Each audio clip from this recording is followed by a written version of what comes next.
Halo sahabat Apsa, selamat datang kembali di Barbar, podcast literasi persembahan area penjelajah sastra. Bersama aku Grizeta yang akan menemani sahabat Apsa untuk bahas sastra bareng. Gimana hari-hari sahabat Apsa? Masih semangat berkarya nggak nih? Harus semangat ya! Seperti Apsa yang selalu semangat untuk memberikan topik menarik seputar sastra yang pastinya bermanfaat. Oh ya, sebelum kita mulai, jangan lupa klik subscribe lalu nyalakan lonceng notifikasinya supaya sahabat Apsa bisa terus diupdate sama konten-konten seru dari area penjelajah sastra. Oke, aku tahu sahabat Apsa udah nggak sabar. So, let's have some barbar. Di barbar sebelumnya, kita udah bahas tentang cara mendapatkan ide cerita yang menarik lewat metode free writing, lengkap dengan contoh premis dan outline di kotak deskripsinya. Kalau sahabat Apsa belum nonton, bisa ke link yang ada di description box di bawah ini ya. Sahabat Apsa yang udah nonton masih inget nggak? Pada outline itu, kita menggunakan struktur 3 babak, yaitu babak pertama yang berisi pendahuluan, babak kedua yang menampilkan konflik, dan babak ketiga yang berisi penyelesaian. Ini adalah struktur klasik yang paling umum dipakai, tapi sebenarnya struktur cerita ada banyak jenisnya loh sahabat Apsa. Struktur cerita penting untuk disiapkan sebelum mulai menulis. Tahu nggak alasannya kenapa? Tahu nggak? Karena struktur cerita berguna sebagai kerangka dasar yang menampilkan garis besar dari keseluruhan cerita. Jadi, dengan struktur cerita, penulis bisa menyusun alur yang lebih terarah dan detail dari awal sampai akhir cerita. Nah, kali ini kita akan bahas bareng tentang salah satu struktur cerita yang terkenal di dunia penulisan skenario film. Namanya 8 sequence structure atau struktur 8 sequence. Sahabat Apsa ada yang udah pernah dengar tentang struktur ini belum? Atau sahabat Apsa justru udah pernah pakai struktur ini? Kalau iya, boleh dong dibagikan di kolom komentar tentang pengalaman sahabat Apsa dalam menggunakan struktur cerita 8 sequence. Bagi sahabat Apsa yang baru pertama kali dengar ataupun kayak ya nggak asing sih, tapi belum pernah benar-benar mempelajarinya. Yuk langsung aja kita terjun ke pembahasan. Dalam 8 sequence, struktur 3 babak yang biasa digunakan diuraikan lagi lebih detail menjadi 8 urutan sequence. Ya sesuai namanya lah ya. Sequence 1 dan 2 untuk babak pertama atau awal cerita. Sequence 3, 4, 5, dan 6 letaknya ada di babak kedua, yaitu pertengahan cerita. Sequence 7 dan 8 di babak ketiga yang berisi klimaks dan resolusi. Wah, kedengarannya menarik ya? Pasti sahabat Apsa langsung penasaran sama isi dari setiap sequence-nya, ya kan? Aku juga jadi makin gak sabar nih. Yuk kita bahas lebih mendalam. 1 ada sequence 1 dan 2. Kita mulai dari sequence 1, yaitu introduction, pengenalan dan insiden pemicu. Pada sequence 1, isinya berupa perkenalan tokoh utama serta tokoh-tokoh lainnya yang penting untuk membangun awal cerita. Sahabat Apsa bisa tunjukkan seperti apa kehidupan si tokoh utama sehari-hari. Siapa dia, apa latar belakangnya, bagaimana kebiasaannya, seperti apa hubungan dia dengan orang-orang di sekitarnya, dan sebagainya. Jangan lupa juga untuk bangun setting cerita yang kuat dan sesuai dengan tema. Setelah pengenalan, sequence pertama ini ditutup dengan insiden atau kejadian pemicu. Masukkan suatu peristiwa yang memicu munculnya hasrat dan tujuan dari tokoh utama. Nah, tujuan inilah yang nantinya akan menggerakkan tokoh utama di sepanjang cerita. Selanjutnya, kita masuk ke sequence 2, dilema, keraguan-raguan, dan keputusan. Seiring munculnya tujuan dari tokoh utama di sequence pertama tadi, di sequence kedua ini, tokoh utama mengalami kebimbangan untuk mengambil tindakan yang sesuai dengan tujuannya. Bayangin aja kayak sahabat Apsa yang punya keinginan untuk melakukan sesuatu tapi masih ragu-ragu dan mikir, mungkin nggak ya? Jalanin nggak ya? Nanti risikonya gimana? Ya kayak gitu contohnya, dilema. Namun, selepas kebimbangan dari tokoh utama, sequence ini diakhiri dengan keputusan. Jadi setelah ada keraguan-raguan, pada akhirnya tokoh utama mengambil sebuah keputusan untuk bergerak. Sampai sini sahabat Apsa udah paham belum? Kalau udah, langsung aja kita masuk ke babak kedua. Babak ini cukup panjang karena berisi 4 sequence. Ada sequence 3, 4, 5, dan 6. Dimulai dengan sequence 3, first obstacle, rintangan pertama. Sequence ketiga berisi tentang awal mula perjalanan tokoh utama setelah menetapkan keputusannya di sequence 2 tadi. Di sini, tokoh utama mulai memasuki zona baru yang berbeda dari kehidupannya semula. Rintangan pertama biasanya berupa konflik ringan mulai bermunculan di sequence ini. Jadi, saat tokoh utama akhirnya memutuskan untuk mengejar tujuannya, muncul berbagai rintangan. Sahabat Apsa bisa masukkan tantangan-tantangan kecil di sequence 3 ini. Untuk penyelesaiannya, ada di tahap selanjutnya, yaitu sequence 4. Ini dia, sequence 4, midpoint, titik tengah, keberhasilan palsu. Nah, sahabat Apsa, disinilah proses penyelesaian dari permasalahan yang ada di sequence 3. Di titik ini, tokoh utama dibuat seolah-olah hampir atau sudah berhasil mendapatkan tujuannya. Tapi tahu nggak sahabat Apsa? Itu hanya keberhasilan sementara. Iya, itu adalah kemenangan palsu. Kira-kira kenapa ya disebut kemenangan palsu? Ada yang bisa tebak nggak? Karena setelah masalah-masalah tadi selesai, tokoh utama berpikir kalau semuanya udah baik-baik aja. Padahal dia akan ditimpa permasalahan yang jauh lebih besar dari sebelumnya. Itulah kenapa dalam 8 sequence struktur disebut kemenangan palsu. Kasihan juga ya.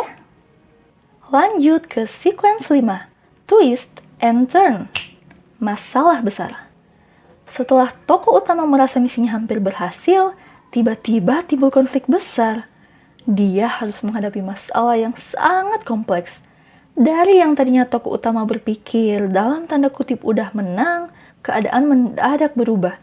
Berbanding jauh terbalik dari sebelumnya.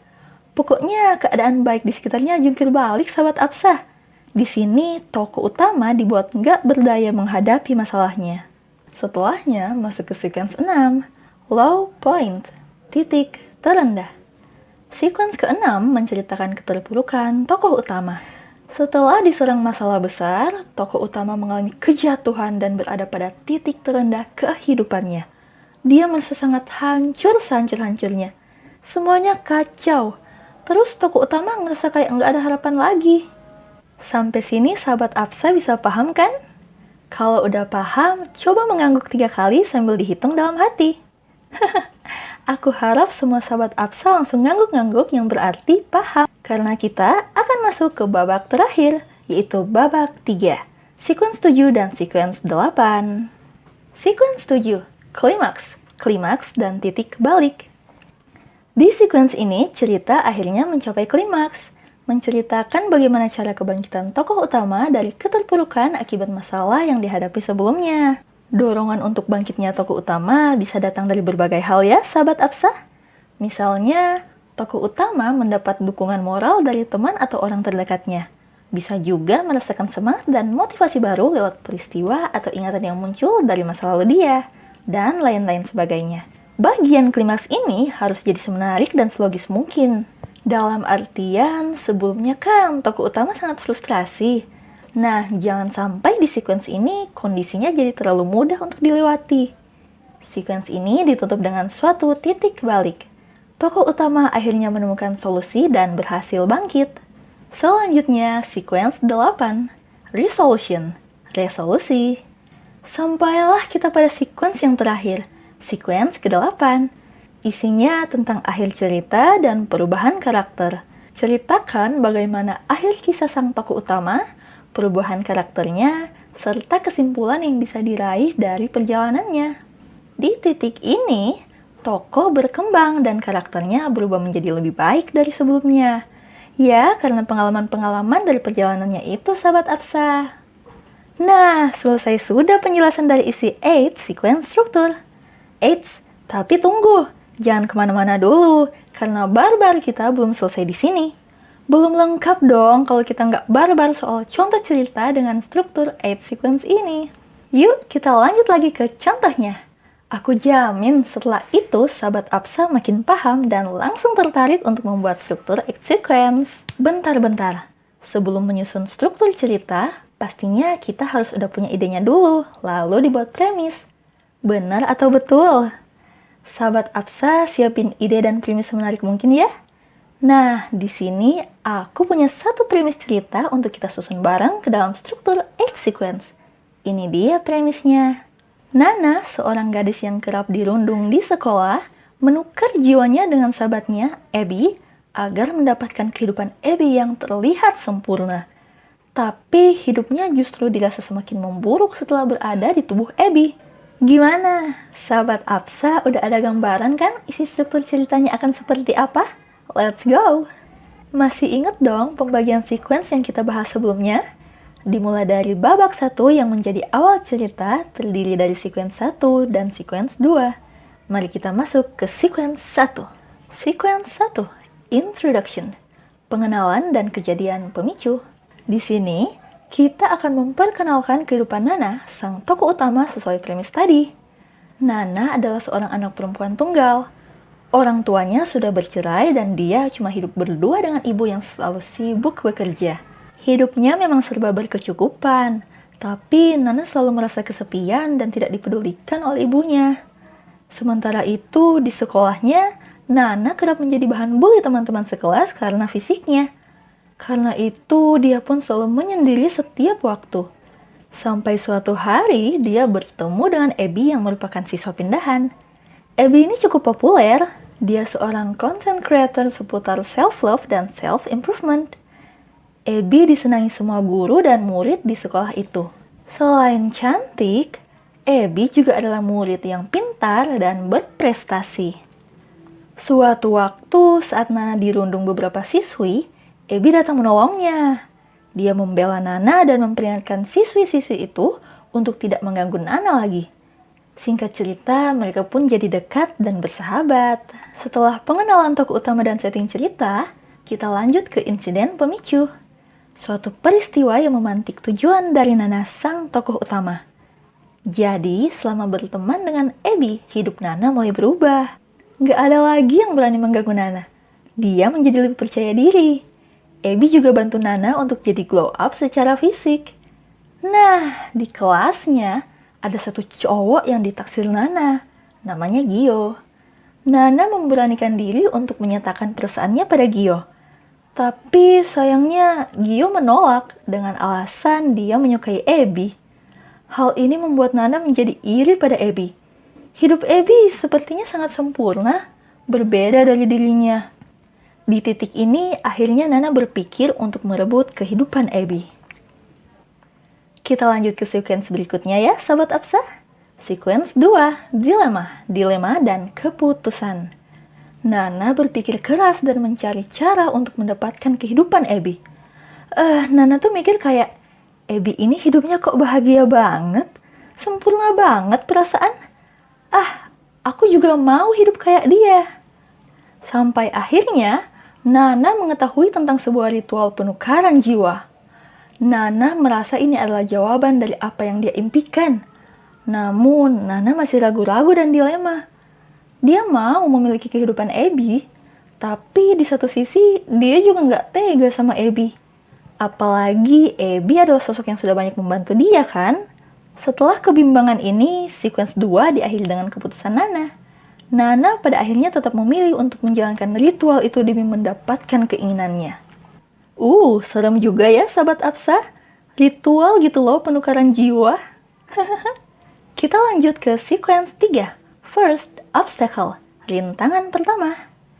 Singkat cerita, Nana berhasil bertukar jiwa dengan Abby dan kini ia berada di tubuh Abby. Di sequence ini, Nana memulai kehidupannya sebagai Abby. Punya keluarga yang harmonis, populer di sekolah, banyak pengikut di sosial media, serta semua kemegahan hidup Abby menjadi miliknya. Namun, muncul sebuah rintangan yang harus dihadapi Nana. Ini masih berupa konflik-konflik ringan. Misalnya, Abby yang ada di dalam tubuh Nana menuntut Nana untuk mengembalikan jiwa mereka seperti semula. Abby mengancam akan memberitahu semua orang tentang rahasia itu. Pokoknya Nana didesak dan dikejar-kejar terus sama Abby. Lama-lama Abby nggak tahan lagi dan dia bongkar kebenarannya ke orang-orang. Heboh. Masuk ke sequence 4, midpoint. Titik tengah keberhasilan palsu. Di sequence ini, Nana berhasil membuat orang-orang di sekitarnya lebih mempercayainya daripada Abby. Karena apa yang diceritakan Abby tuh kedengaran gak masuk akal sama sekali. Tukar jiwa, ya jelas pada gak percaya dong ya. Nana pun merasa menang dan tujuannya seakan-akan berhasil. Yes, akhirnya aku bisa singkirin Abby dan dapatin hidupnya. Sequence 5, Twist and Turn, masalah besar. Di titik ini, Nana yang sebelumnya merasa semua sudah aman terkendali, tiba-tiba diserang masalah besar. Rupanya Nana nggak bisa memerankan Abby dengan baik. Nggak bisa jadi seperti Abby. Nilai sekolahnya jatuh karena dia nggak sepintar Abby yang asli. Nana juga nggak bisa bikin konten-konten kayak Abby. Hingga pengikut-pengikut di sosial medianya mulai menghujat. Semua orang terlebih keluarga jadi curiga. Dan kabar pertukaran jiwa yang dulunya diberitahu Abby, yang sempat nggak dipercaya itu, akhirnya beredar kembali dan viral. Lanjut ke sequence 6, Low Point, titik terendah. Nana pun mengalami depresi akibat hujatan orang-orang. Dia diserang dari berbagai arah. Mama papa Abby, teman-temannya, belum lagi netizen-netizen. Sahabat Absa tahu kan hujatan netizen tuh kayak apa? Ngeri banget. Akhirnya Nana minggat. Dia meninggalkan rumah Abby dan hidup di jalanan. Nggak tahu harus gimana lagi. Tiba-tiba dalam keadaan seperti ini, dia jadi rindu sama ibunya. Tapi nggak mungkin ketemu ibunya dalam wujud Abby. Ini menjadi kejatuhan Nana sebagai tokoh utama. Nah, sampailah kita di babak 3, yaitu babak akhir dan penyelesaian cerita yang isinya sequence 7 dan sequence 8. Sequence 7, klimaks, titik balik. Setelah keterpurukan, di sequence ini, cerita mencapai klimaks. Kita bisa menceritakan bagaimana proses Nana bangkit dari kejatuhannya.